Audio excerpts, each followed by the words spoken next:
I'm Krysta Heath, Miss Planet Australia 2018, and this is my interview with the Pageant Project.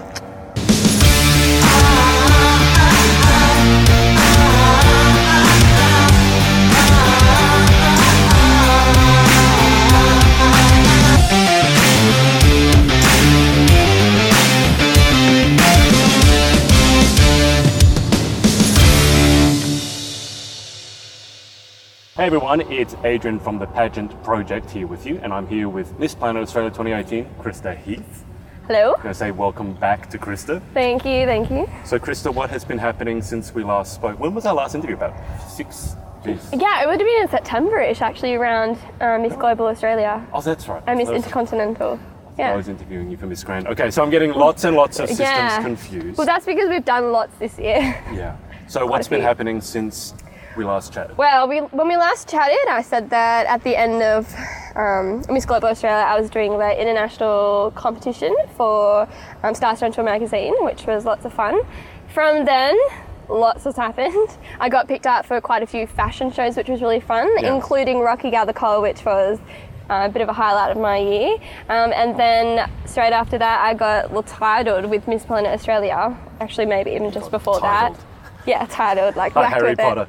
I title you. Yeah, it was a monumental moment. So back it up for a sec. So that fashion show, is that the one that I saw the photo on your Instagram where you're lying on the bar?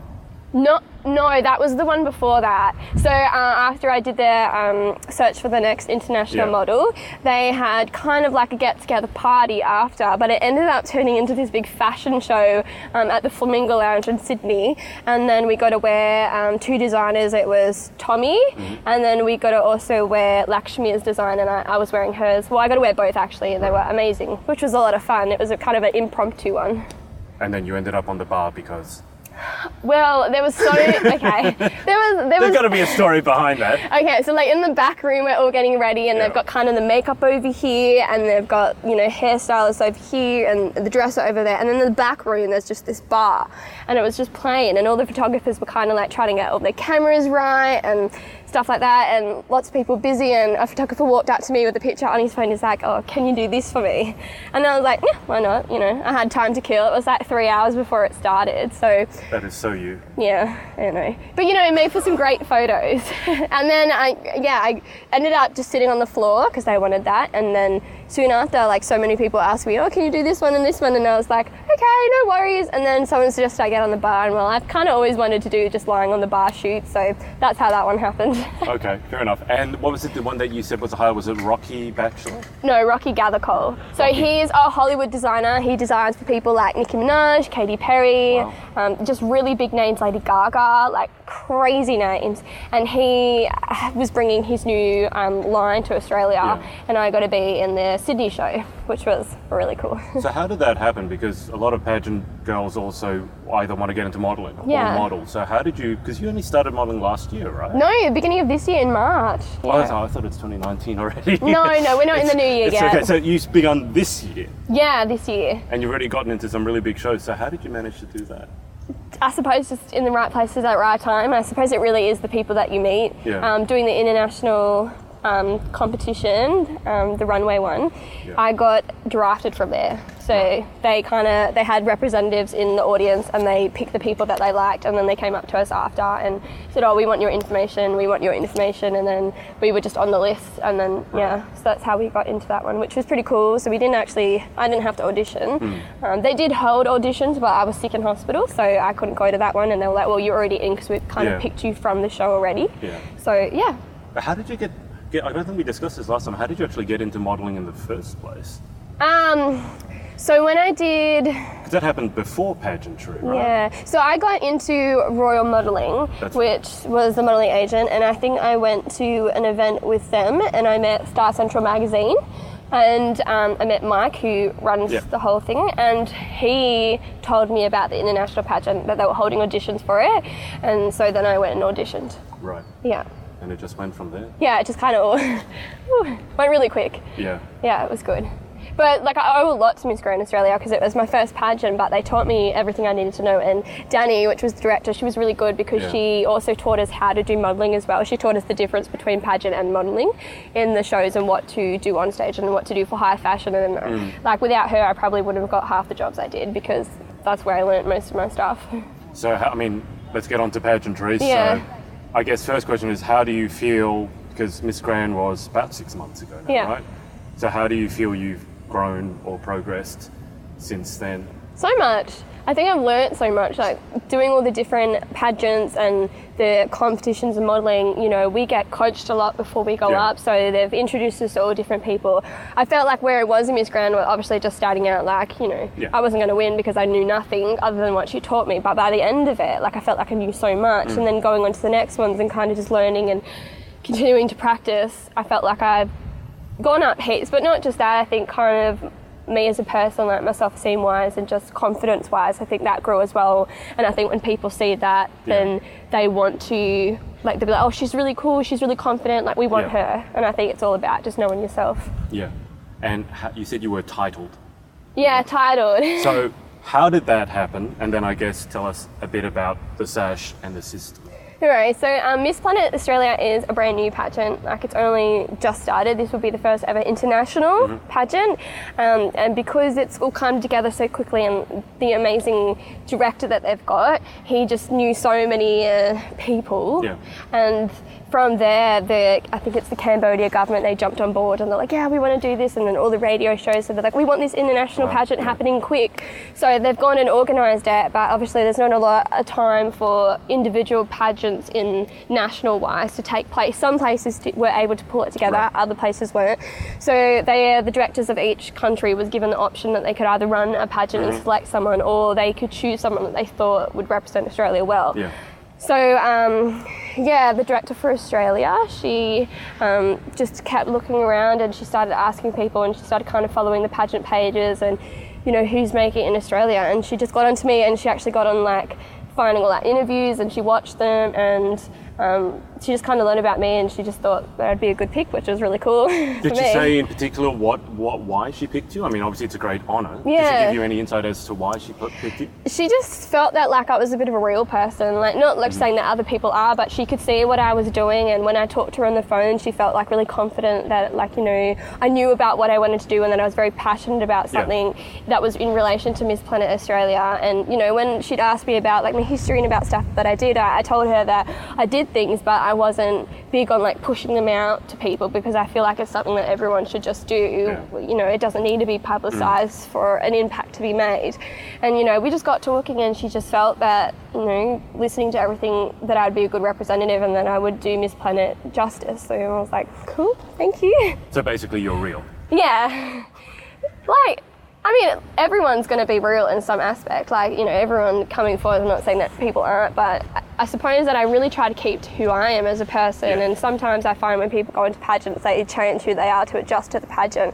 Where I'm not like that. Like, what you see is what you get. Like, I'm weird, I'm quirky, I'm weird, and that shows in pageants. Like, sometimes I feel like, you know, I might not take myself seriously enough because I like to have a laugh, and sometimes I feel like other people take themselves way too seriously enough, so I'm just going to, you know, have a joke to make, you know, ease the mood. I'm not sure I've ever seen you take yourself seriously. I do at times. Like, I think you take what you do seriously. I'm not sure I've seen you ever take yourself seriously. Yeah, I suppose that is a bit of a fine line between the two. I take what I do very seriously. Me as a person, I used to be really serious, like, all the time. Can't see that. I know. When was that? Way back. There was a stage. Really? Well, it was really, so you really met me this year, and up to this year, like, all I was career driven. Like, all I wanted to was get where I wanted to go. I was studying. I didn't really have much of a social life. I was a bit of a loner.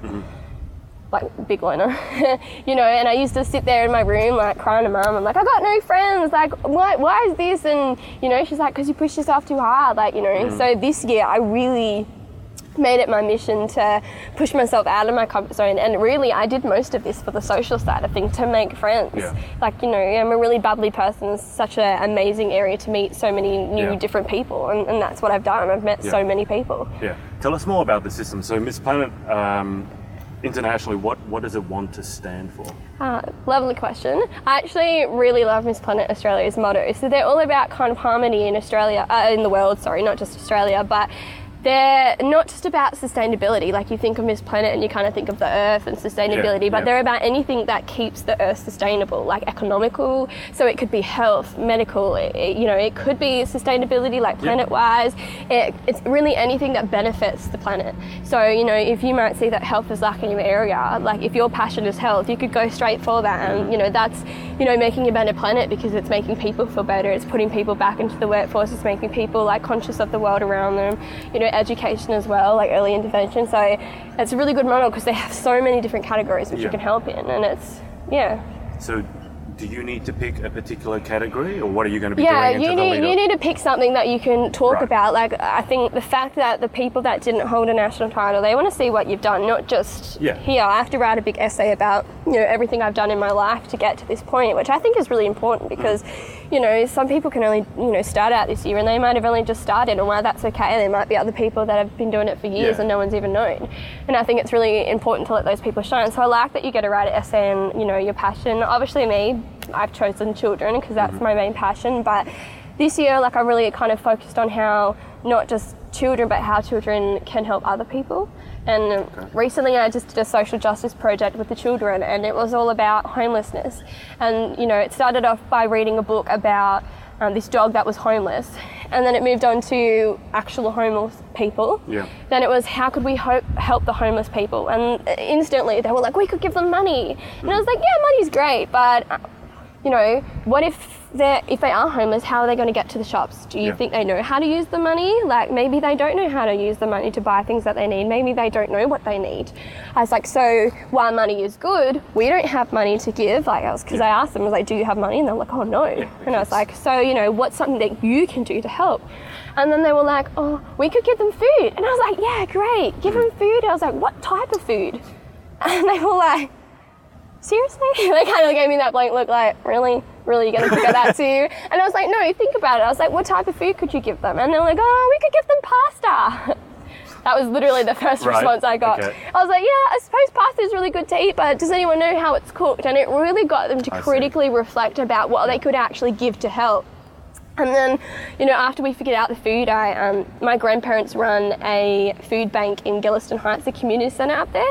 And so whatever a leftover tray, I asked them to bring back. And then I got 2 buckets and I got the kids to kind of sort it out. And the whole point was them to see what they could give and what they couldn't give food-wise. From there, the children went on and we started talking. We're like, how else could, what can we do now to get more food? And it ended up being we put this big bucket out in the front of the centre and we asked parents to donate food that the children would give to a homeless centre. But they wanted to do more. They're like, what could we do? And I was like, well, what could we do? I was like, this is going to go to a homeless shelter for Christmas, so what could we do to make their Christmas more special? And the kids were like, they started to think, and then one of the kids popped up, he's like, we could make them decorations. Because it wasn't a present, but it was something that they could give to them, that they had the resources to do. And I was like, great. For the next 2 weeks, they had a table and they sat there making decorations. Elves, reindeers, and they were really amazing.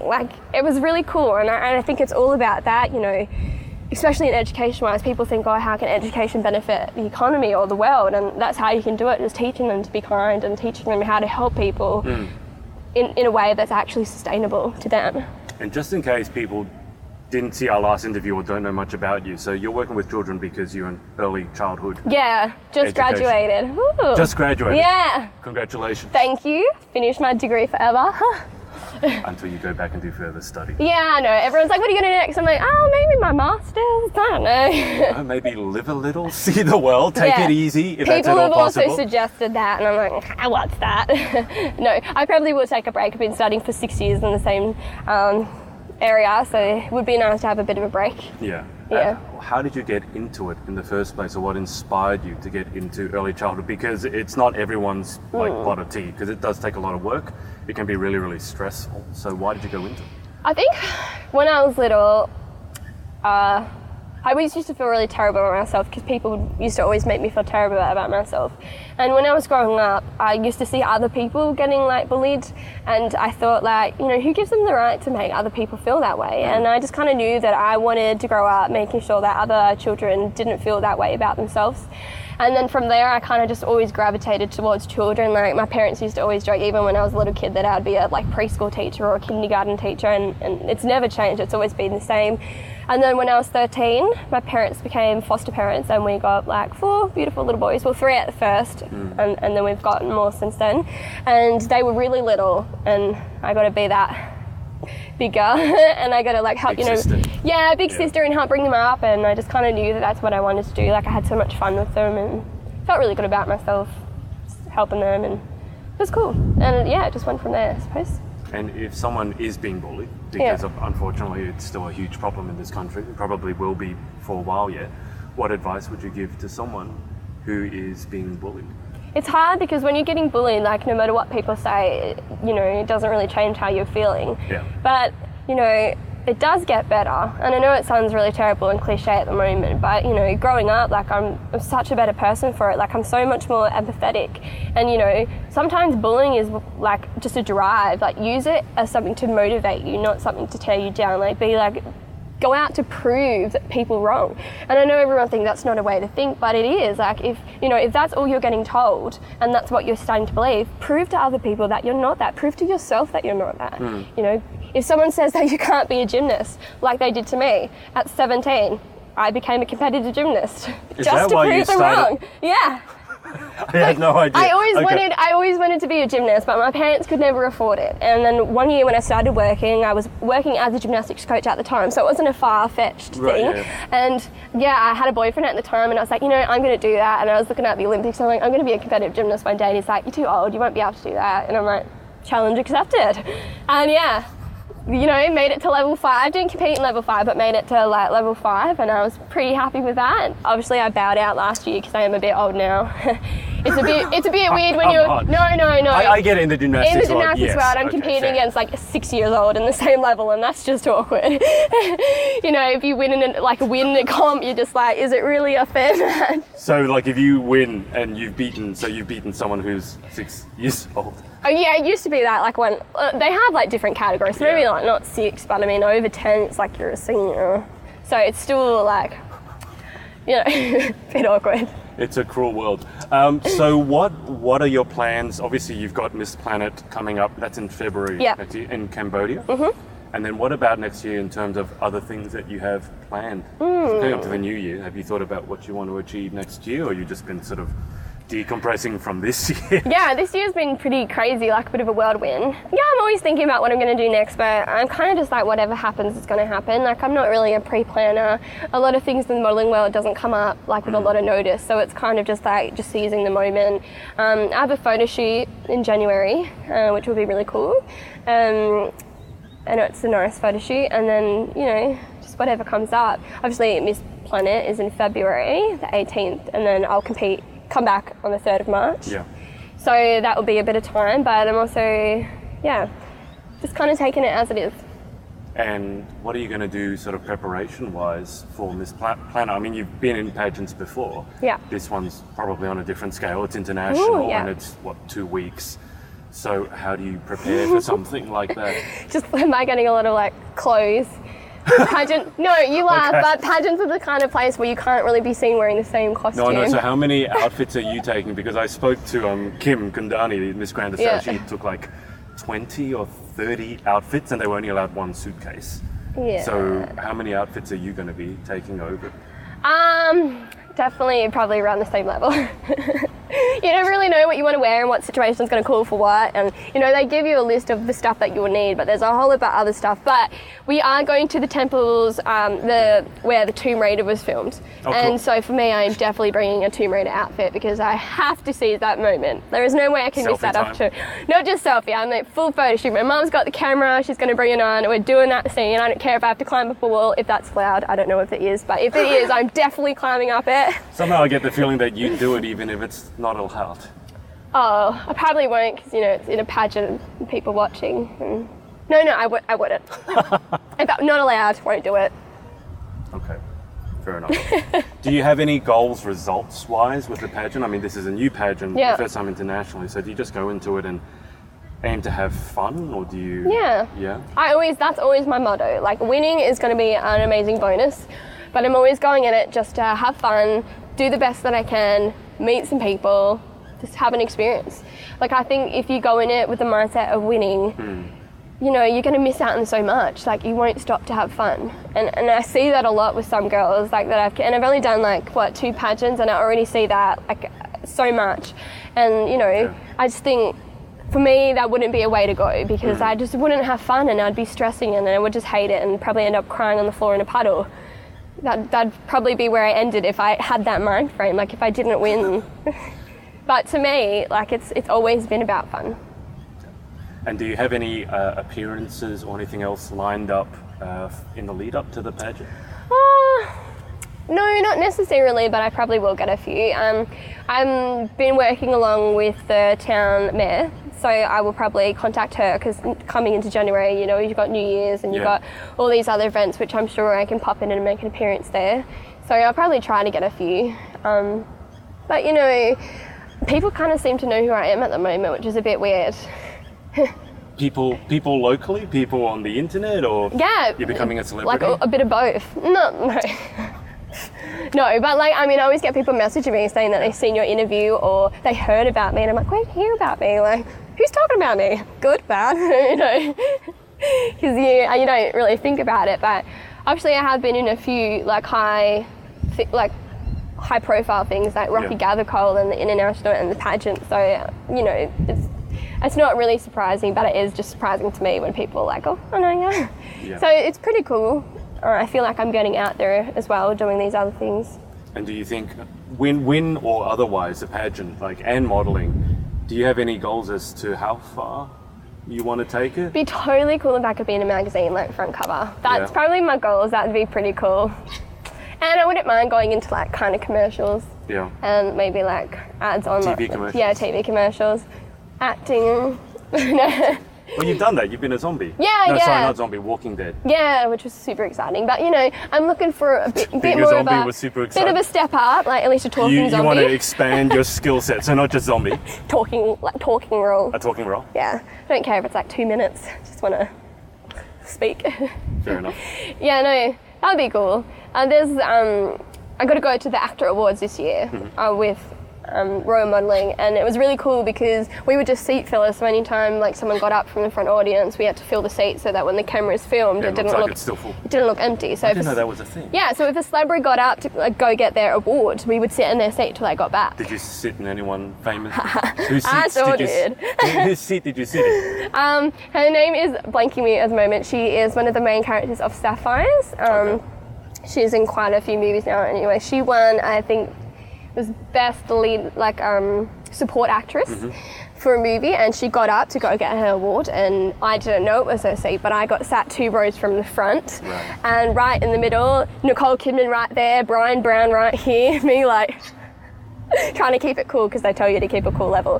And I kind of was that your keeping it cool face? I'll show you. Like, I will show you I'll tell you about the next 3 and then I'll show you how my face went. So I'm sitting down and I'm pretty happy about myself because I know whose seat I'm sitting back, and I'm going to meet my idol, like, because I absolutely love her in the movies. So she goes to get an award, but she never came back. Yeah, it was a bit sad. So I just sat there for the rest of the show. There was like 5 other awards, and Vanessa Joy played live like 2 rows away from me, and she missed it all, and I'm like, the camera's on me, I'm like, this is so amazing. So I'm sitting down, and this short for Sapphires, the movie came on. Now, I love that movie. It's one of my favourite all-time movies. Just so emotional, really grips you.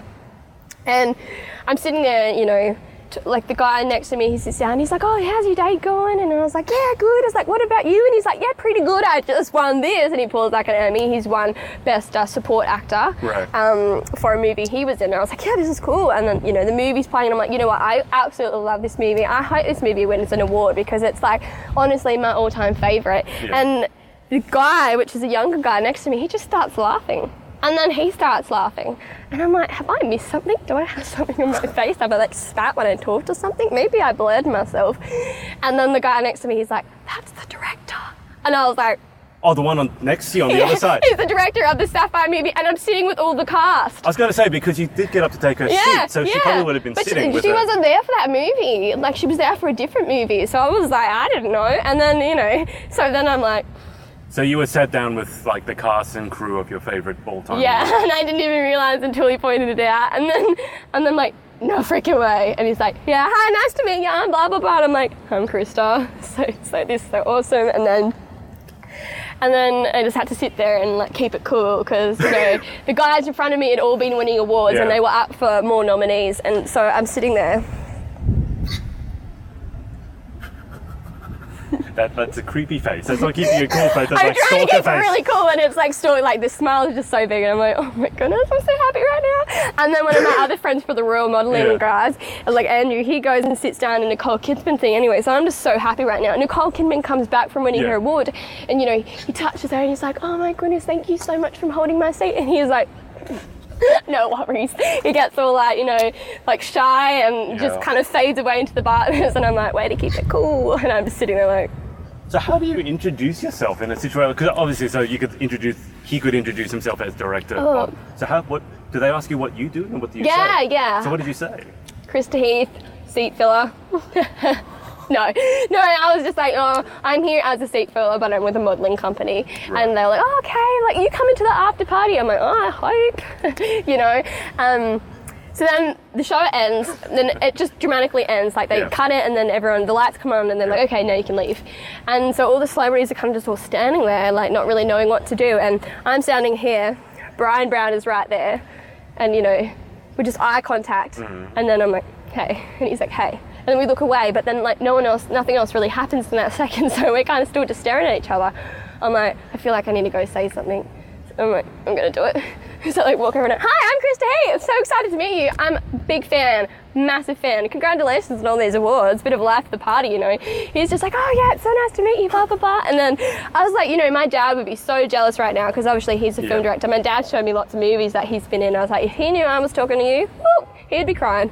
And then he's just laughing. He's like, oh yeah, who's your dad? And I said his name was Stephen, and then he just directed a movie, and I told him what it had won, and he was like, holy dooly. Like he was pretty damn impressed. He was like, that's a good job. Tell your dad to keep it up and tell him I say hi. So I go home and like, Brian Brown says hi, and he's like, huh?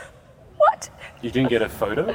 We weren't allowed. It was part of the conditions. Oh, fair. Yeah, I guess if you're a seat filler. Yeah, which was really sad because I was like, at the end, I was like, can we take a photo now? Can we take a photo now? They're like, no. I'm like, so I didn't, but I got to shake hands and meet him, and that's a memory I'll share forever. Well, if you've sort of hung out with that crowd, then it shouldn't be too long before you're in a movie. You see, yeah, I know, right? I mean, see, I can, and people are going to be like, oh, she's probably lying, but my dad filmed it, and because I was in the front 2 rows, the cameras kept coming across, and the people that I want, so they can tell I'm sitting right there because I'm in the camera like a couple of times for the shots. So you've been on TV? Yeah, but like people are going to know that I was actually there, and that potentially meeting them was not a far-fetched thing because you know, camera's right there. That's where the magic all began when you become a famous actress. Yeah, I was at the AACTA Awards in 2018 as a seat filler. Yeah. Okay. So, shining moment. That's amazing. If people want to follow your journey on social, whether for the pageant or for seat filling or for modelling or for acting. Yeah, seat filling's a good one. What are the best platforms and the details to get you on? Alright, so you can go on Facebook. Like I say, my private one I probably won't add you because I don't know yet, but you can follow my public page, which is just Krysta Heath, nice and easy. And then my Instagram is probably the best one that seems to get the most interactive posts, and everyone seems to put a lot of stuff up there. So if you want to follow that one, it's Krysta_Heath.